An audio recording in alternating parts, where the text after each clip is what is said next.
Ето каква острота се постига, след като си го наточили от реката на камък, което видяхте отдеве.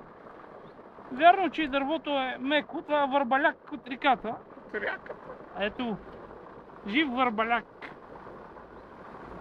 А реката е. И сега ще ви демонстрираме как работи по дърво след тази примитивна интервенция. Ето ви срещче Идеал Петрович. Ето как дяла.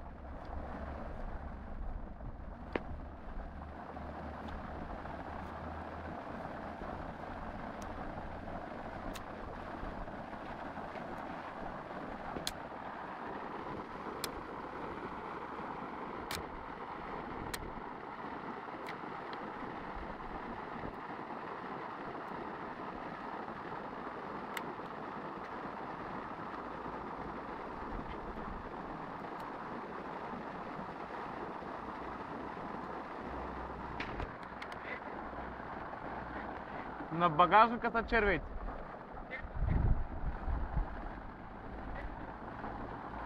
А, в багажника? Да.